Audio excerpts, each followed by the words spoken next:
వివాహం చేసుకుంటాడు. అయితే ఆమె ఒక షరతు పెడుతుంది, రాజుని వల్ల నేను వివాహం చేసుకుంటా, కానీ నాకు పుట్టే బిడ్డలని నా ఇష్టానుసారం నేను పెంచుతా.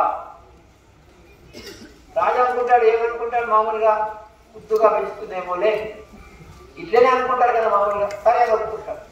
కానీ ఆమె చాలా అడగలి, ఒక చిన్న మారుమూలలో ఉన్నటువంటి గ్రామంలో ఉన్నటువంటి ఆవిడ. రాజు వేటకి వెళ్ళినప్పుడు ఆమె చూస్తాడు, వివాహం చేసుకుంటారంట. అప్పుడు ఈ కోరుకోడు, ఈ షరతు పెడుతుంది. ఆమె చూసుంటుంది రాజ్యాంగం అంతా కూడా అరాచకత్వం జరుగుతుంటుంది, లంచగొండితనం జరుగుతుంది, ఇవన్నీ రాజ్యంలో ఎట్లయితే పరిపాలన జరగకుండా ఉంటుంది. అప్పుడు మరొక సంకల్పం చేసుకుంటుంది, నాకు పుట్టే బిడ్డల ద్వారా ఈ సమాజంలో ఉన్నటువంటి దోషాలన్నింటినీ నేను నిర్మూలన చేయడానికి ప్రయత్నం చేస్తాను. జన్మనిచ్చినప్పటి నుంచి ఆ పాలు తాపేటప్పుడు, స్నానం చేయించేటప్పుడు, తొట్లలో పడుకోబెట్టేటప్పుడు అంతా కూడా వాళ్ళకి సమాజం యొక్క అవగాహన ఇస్తున్నాను.